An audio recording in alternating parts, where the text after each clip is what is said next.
Hello, everybody, and welcome along to an instant live match reaction following Leeds United's 0-0 draw with Chelsea at Elland Road. We are live right now on YouTube and Facebook, so hello to all of those who are joining right now. Make sure to get your comments in after that one. I'd love to hear your thoughts on it.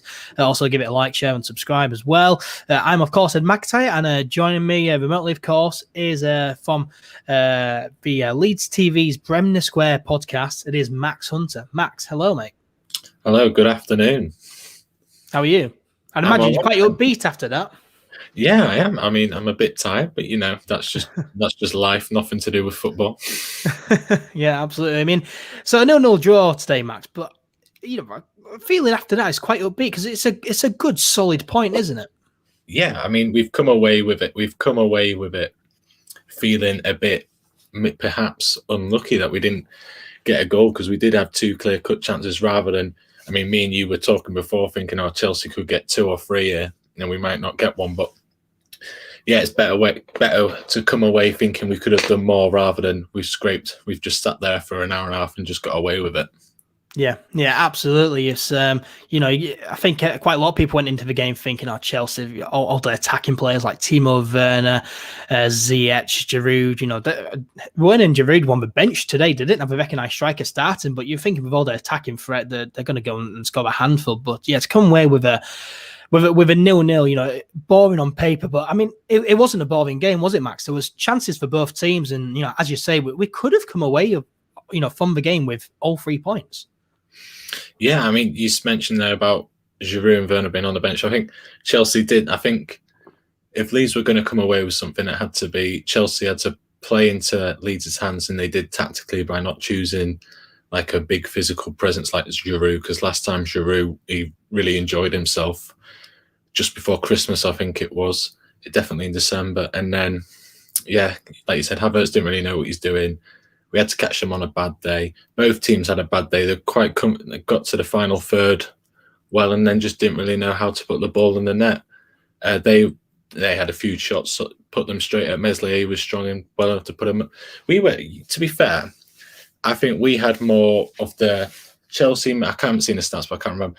Chelsea may have had more shots on target, but I think ours were more clear-cut and obvious goal-scoring ones. Yeah, absolutely. I mean, we hit the bar at one point, didn't we, with Tyler Roberts trying to dink the ball into that far corner. We hit the bar twice, if you think about it. Yeah, with Elland blasting the ball into Llorente and going over Meslier, crashing off the bar and back into Meslier's hand. Yeah, that was a scary moment. But I mean, we did have a ball in the back of the net at one point as well, didn't we? But Bamford was just offside before squared the ball to Roberts for tapping. But no, I mean, Chelsea had quite a few decent chances. Kai Havertz just did not have his shooting boots on today. He could have got a few in the first half, really. And then a really good chance in the second half, just point blank range and just blasted it straight at Meslier. So I think Leeds United got away with it, somewhat today. Yeah, like we caught them on a bad day. I think for them attacking wise, defensively, they were sound. There was only a few bits and pieces that we managed to get through. But like I said, I think they made it easier for us by not picking Giroud, especially even Werner, even though he's not on great form. It's still somebody that knows what he's doing in that position. And with the pace he's got, he'll outpace our backline easily. Whereas Havertz as well, he did all right. He did good in the last game. He just didn't really know what he was doing, I think. Yeah, it was kind of weird that they didn't have a recognised striker starting the game. I thought it was really strange for them, and it did kind of play into our hands a bit, because when they brought Werner on and later on in the game, then they did start causing a few problems. It was quite nervy towards the end. Rafinha, of course, had a fantastic chance in the second half on the turn, forcing Mendy into a solid save. And yeah, both keepers today had pulled off some very good saves. Yeah, I think Mendy, he made the save from Tyler Roberts that any keeper would be proud of. And then to do it again with Rafinha, I mean, Rafinha really let him off the hook a little bit by scuffing it, by just only getting, I don't know, like 2% of his boot on the ball. Any more than that, maybe just a little bit, 5% of his boot hitting the ball would have gone in and we would have won 1-0. It'd been interesting to see what would have happened then. I think instantly Tuchel, because when was that chance? Was it about an hour on the hour mark? Yeah, well, about 10 minutes left of the game. Was it? Oh, I'm thinking of something else then. Yeah, I should really write these things down if I'm coming on here. But yeah, he would have probably chucked on Giroud, and then I don't know, interesting to see if, because it's Chelsea and we haven't won a game in so long, would he have changed? I doubt he would have, but would he have changed his principles of try hang on to it and rather than attack is the best form of defence? I think he would have carried on as per. But yeah, irrelevant. Yeah, I mean, I feel as though the way we played really, really caused Chelsea a few problems today. And, because we've seen it with, Tuchel coming into Chelsea, he's done a fantastic job at Chelsea, unbeaten in his first 11 games in charge with 8 wins and 3 draws. Of course, extending that unbeaten run today with to 12 games. But they play a high line, and we saw one of his first games in charge of Chelsea, against Barnsley. Barnsley pressed well and got behind, and that's what we did. And Chelsea, there are weaknesses there now that Tuchel's in. They're playing such high line and pressing high, which they didn't really do under Frank Lampard. There's weaknesses there at Chelsea, and we could have easily got at them and scored a few goals today. Yeah, I mean, we had Tyler Roberts, Rafinha, and then a header from Rodrigo. So we had 3 clear-cut chances. Well, 2.5. I think Rodrigo's was maybe a bit harsh on him because maybe 2.5 clear-cut chances. Roberts did really well to work that one, and again, he created that from nothing. So it wasn't a clear-cut chance. I'm contradicting everything I've just said. But yeah, Tyler Roberts really good. I think they can afford to play that high line because of the quality they've got in goal, and their back 4. They know what they're doing. They're experienced enough. They've got enough pace as well and they'll be more. Excuse me. They'll be more on the ascendancy. So I think they can afford to play the high line. Whereas us, we sort of can play a high line if we really want to, but teams have invited us, like sort of lured us out of the trap to play that high line. And then against Leicester, if you've got somebody like Jamie Vardy up front, they're just going to run us right. So Chelsea, they've got the luxury that they can do that because they know they've got the quality, which we haven't necessarily got. Yeah, and I certainly think if we wanted to make that next step, into being a top 6 club, which the club have talked about so much, then we definitely do need quality bringing in the summer.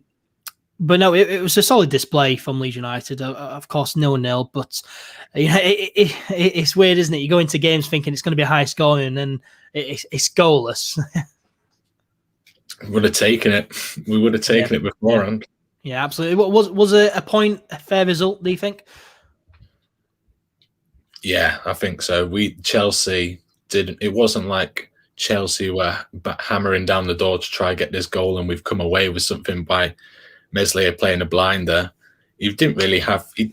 Mendy had to save you. Mendy had the more tougher saves to make, but Meslier was busier, if that makes sense. He just had a lot of semi-standard saves to make all straight at him. A lot of corners to sort of have some. Chelsea's corners were really bad today. Yeah, they were there. They've got Christensen, who's an absolute giant. Rodrigo, he's an absolute giant as well. And a lot of them seem to be deep to the far post, but behind the penalty spot. And then nobody touched them because they all ran underneath it in their way. But Chelsea, yeah, they could have done a lot better. Yeah, certainly. But we kept him at bay. Got another clean sheet, a 9th clean sheet this season for Elland Road. And for a 21-year-old, he had a fantastic game today, did Meslier. He's growing, game by game. And I thought at set pieces as well, he was spot on at set pieces with Meslier, coming out for crosses and catching them or punching them away. He did a good job, did Meslier. And what are your thoughts on him, Max? Because for me, I think Meslier could be one of the best goalkeepers in the world in a few years. Yeah, I think he's Hugo Lloris is mid-30s-ish, so he hasn't got much long in the French. I don't know who the French understudy. It seems like Steve Mandana, but he seems to be around for like the Lyon keeper. He seems to be around for since I was about 10 years old. So I don't know how old he is and stuff like that. So he'll be going out the door soon. Notice Giroud was talking to Meslier as well. So obviously, yeah, it was. Yeah, there's obviously some sort of thing there. He must have been maybe in like the French training camps. That Meslier normally gets picked for the under-21, so maybe he's been going over training with the senior team and then playing for the under-21. So I think and he's at the Premier League. I can't think of any other French goalkeepers other than Lloris who's playing regularly at this level. Yeah. So hopefully he's here Meslier's here for the next 16 years. yeah, you'd really hope, but no, spot on from Meslier today, and the defenders as well. It was because going into the game, the lineup came out. No Liam Cooper. Bielsa said after the game that he was sick. He hasn't gone into detail about whether it was coronavirus or not. But no Liam Cooper today. We don't know when he's going to be back. So instead, Struijk started, which we were told that he was out for the game. So. But no, he was in. Was Pascal Struijk alongside Llorente, Robin Koch on the bench. He didn't come on, of course, but it was good to see him back on the bench and his name back on the team sheet. But the defense, Max, they were solid. I mean, Diego Llorente, I thought, pulled off some good challenges there, some good clearances, read the game well. Ayling as well at right back, magnificent as ever. Alioski at left back put in a few silly challenges, could have easily got himself sent off, and I thought he was going to at one point, and we had that one sub left, but instead took off Rodrigo instead for Mateusz Klich, where I thought it was going to be Klich on for Alioski, put Dallas at left back and save Alioski there from getting a red, but no, Rodrigo instead went off. The substitute being subbed, apparently Bielsa said that he's not at full match fitness, so they're being careful with that, which is good. It's good that we're being, that we're going to be careful with Rodrigo and him coming back from injury. Yeah, especially now that Bamford went off in that game as well. So I think normally, how long did he play on against West Ham? Did he only play about 20 minutes, half an hour? So I'm guessing that Bielsa would have done that again, and then he got an hour in or so. So yeah, play it safe.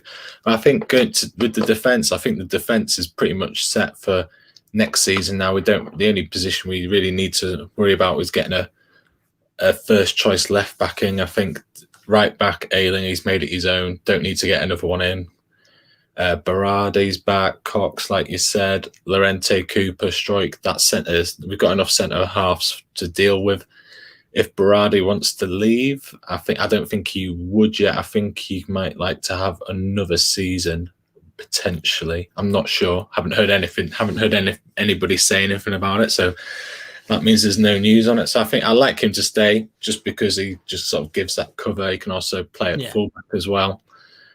And he's just a nice guy to have around. I wouldn't have picked him. I'm glad he took the risk with Struijk, because like you said, he wasn't supposed to be playing today, because I think Berardi, for all his fight and drive and passion for it, he's small compared to Struijk. And if Chelsea got their set pieces right and Berardi playing, it might have been a little bit of a worry.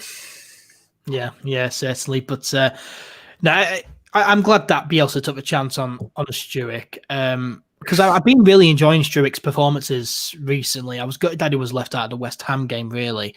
I've been really impressed with Struijk over the recent months. For a 21-year-old, he's putting in some very good performances, performing really well, growing with each game. And I'm a big fan of Pascal Struijk. And, Llorente next to him, who's experienced. And they're a good partnership, aren't they? Well, yeah. I mean, I think this is probably the first time they've played together. Don't know if they had 8 minutes. First time. So, yeah. It's what I think Graham Smith tweeted. It's the 13th central defensive partnership they've had. And 13 turned out to be Leeds' lucky number, keeping a clean sheet. So roll on next week. Yeah, certainly. But no, it was a solid defensive display from Leeds United today. Let's touch on Bamford then. Of course, went off during the first half. He seemed to be struggling with his leg there. Of course, limped off, went straight down the tunnel. On came Rodrigo. But Bamford, good for Bamford because it was his 100th appearance for the club today. So to have it cut short by picking up an injury from nothing really, I think he just landed awkwardly. Really good that Bamford picked up a knock, and hopefully he's not out for too long. Yeah, hopefully. Yeah, hopefully he'll be back soon because Rodrigo's not fully fit. Tyler Roberts, he had a good game today. He got man of the match. So I think you could sort of see. I think Tyler Roberts is very good if there's someone there with him. Someone to give and go is very instinctive. I think he's better when he doesn't really have to think about it. Like with that shot, he could just he didn't even look to where he didn't look up. He sort of knew what he wanted to do and just got that shot away. And very unfortunate that Mendy got a fingertip on it. Bamford, you want to get back quickly. Rodrigo, you want to get him up to speed quickly for next week at Fulham. That's a big game. If we win that, we'll be a win in London. Season complete. Win in London. Stay up. Like, what more do we want? Yeah, so it's a very big game next week, and I think picking up this point against a very good team in Chelsea has put us really in good stead heading into that game. I mean, that was the thing for me today. I didn't care about the result. If we were going to get beat, we were going to get beat. For me today was just to get through the game, with no suspensions, no injuries. Unfortunately, Bamford's out, but we do have options there in Rodrigo and Roberts.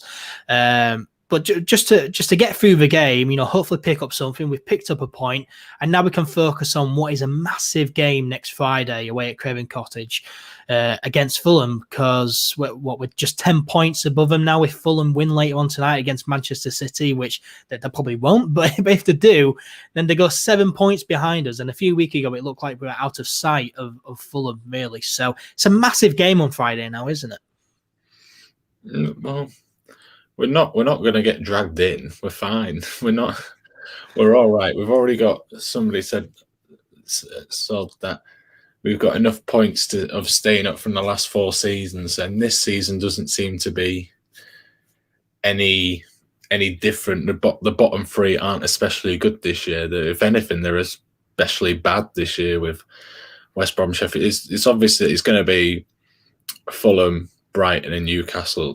One of them is just gonna go down.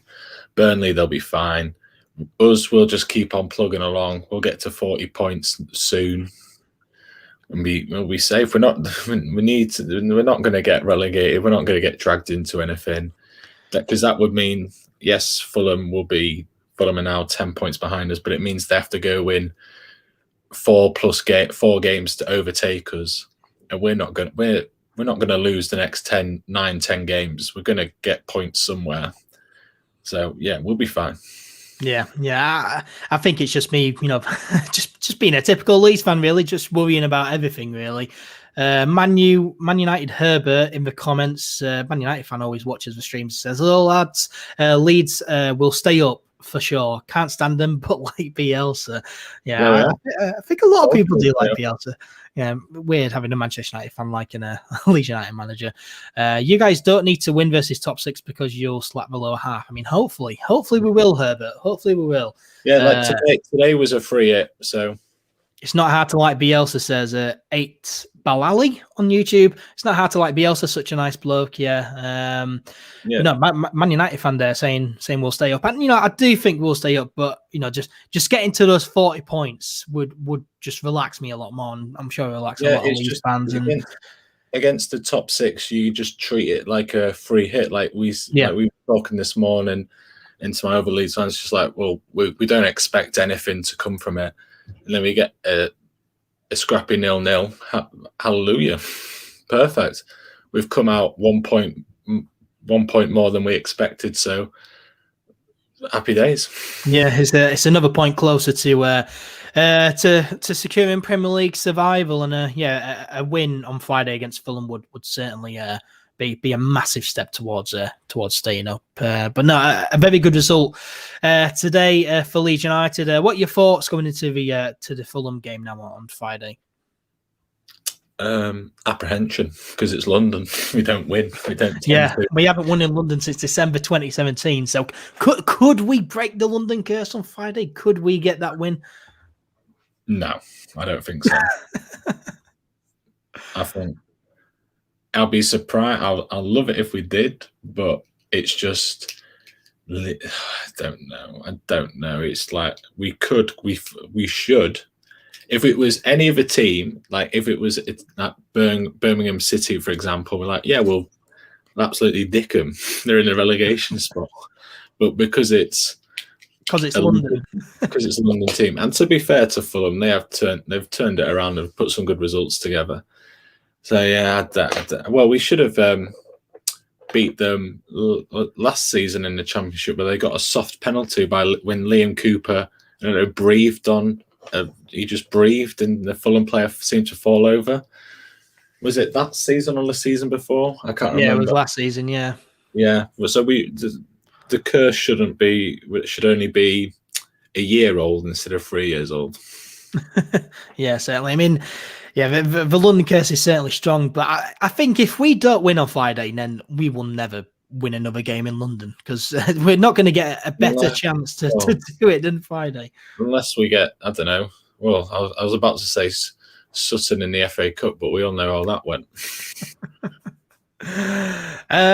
Checking in on the Bromley in the FA Cup next season, we might win.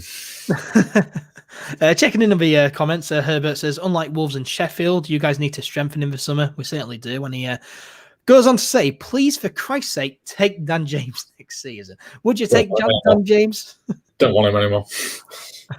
We certainly do need to strengthen in the summer, though, don't we? And I think that's the feeling amongst Leeds fans now. It's just looking forward to next season, because next season, because right now the pitch at Elland Road is shocking. I think again it affected the game in some way. So I think the feeling now is just looking forward to the summer, where we get a new pitch, a new drainage system, and improve the squad. Yeah, I think so. It'll be left back, another winger, Dan James. A goalkeeper. No, not Dan James. I think there's potentially a better deal available, shall I say. So we need a left back, a winger, a goalkeeper that is a nice human being to sit on the bench and support Meslier, and another central midfielder, somebody that can play in Phillips's role as well as be attacking. Yeah, I also think we need to probably find a replacement for Click as well, and someone to go alongside them. Yeah, I think he's just knackered. Yeah, do you think just a rest and he'll be fine?